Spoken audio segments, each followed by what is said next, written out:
And we have Jenson Button to join us. Just one moment. Bit of live telly, then you can have your photo, I'm sure. Hello. Right. Well done out there. They're quite pushy. They are quite pushy. Yeah, that was particularly pushy. But I was your security guard at that moment. Yes. Only because we want. Thank you. Because we're pushy. How was it out there for you today? We just heard from Lewis saying, "What an exciting Grand Prix." Yeah. Well, I don't know. You guys tell me. But from my seat, it was a lot of fun. Amazing amount of overtaking. A lot of it was done on the back straight, but also in other areas around the circuit. There were some great passes, and I had a lot of fun. I really did. But there's that little pain, stab I've got in my back at the moment that hurts.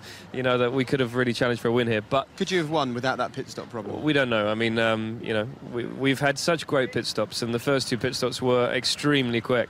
I wasn't even ready to go when they put the green light on because it was so fast. But the third one, we obviously had a problem at the rear, which meant that I dropped into traffic. I would have been in front of all those cars. So yeah, it's frustrating, but you know, this happens. I made a mistake in Malaysia, and someone's made a mistake here, and we've got to learn from that, and hopefully it won't happen again. We noticed not even a shake of the head as you left the pit box. I mean, it's your job. You missed it, yeah. Oh, really? It was actually got out of shot, was it? It just made our life a lot more difficult.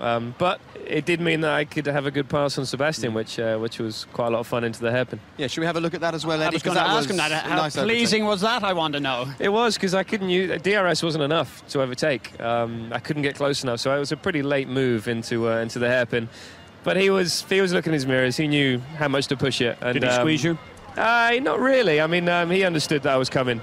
You know, I was hungry. I don't think he gave you all that much room. And he did, yeah.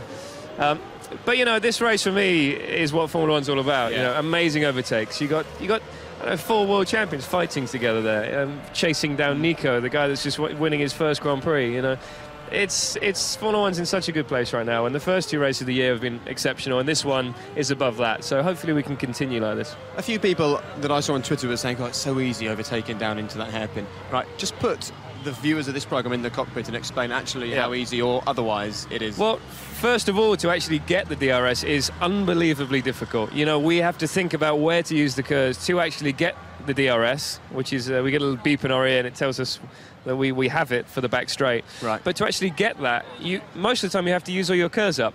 So when you do get behind someone and get DRS, you don't have curves. So they where have are you thinking from then? Like sort of turn 3 or 4? From the DRS the previous lap, you're thinking about the next lap, either overtaking that person or the next person, because you have to think about it, because you've got to get ready on the curves and how much to use. We're here. It is so complicated racing an F1 car now, which is great. It really is. And the problem is for us, we're hitting the limiter on the straight because the wind's been changing a lot. So it's making it very difficult to judge and get it right for the move into the hairpin. But it's not the only place we're overtaking. You know, I overtook Grosjean before the straight, coming out of the last corner, which is quite fun. And there have been great moves all around the circuit. So, you know, it's not easy. No, and Simon Lee, actually, Eddie, has got in touch to ask, is all this overtaking a golden era? I'd like to get both your thoughts on this. Is this a golden era for F1 with all the overtaking? Well, I remember how boring it was and how lethargic it was. The race started at pole, but, you know, this, for me, is magic. And I don't want to repeat it again, but I was critical of the KERS system, and I'm a big fan of it now. So I admit to change my opinion. Yeah, I agree. I think KERS is fantastic for the sport. DRS...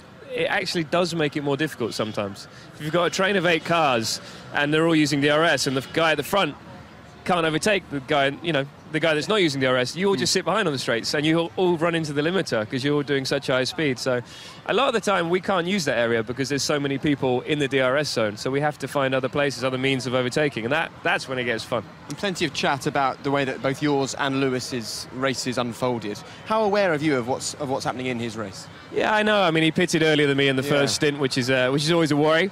Steph asked actually if that was a surprise to you. Well, it was a surprise, but you know, we do different things, and I think he called it very late to come into the pits when I'd already passed the entrance. But it's one of those things, you know, the team wouldn't have called me on that lap for a certain reason, because I would have fallen into traffic. Yeah. Lewis fell into traffic, and you take that risk knowing that if you do pass the traffic quick, he's going to get past me. But it's a big risk, and you know, we were trying to find a clear circuit for the whole race, but it was so difficult because we were on 3 stop, other people on a 2, so the whole time we were coming out behind people and overtaking, which is great fun. But, that's what you want. Yeah, exactly. When you say you were surprised because you had already a team strategy in place when you had the right, like, because you qualified higher up, you therefore had the first call? and they gave it to him. No, he didn't have the first call, but we have a pit stop that we always, we try and stick to, and if the tyres are in good condition, that's when we pit. But he's obviously thought that was the best lap for him, which is fine by me. It's the way it works, and it's very fair like that.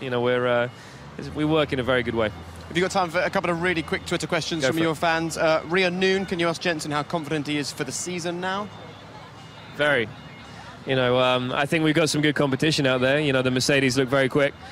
Nico drove a great race today, faultless. The Red Bulls, even though they're not quite there, they're still picking up some good points. Obviously, Lewis is doing a great job, and we're 2 points apart. Yeah. The head of the table. 2 points. And constructors, we're looking very strong. Now we go to a race that's hotter.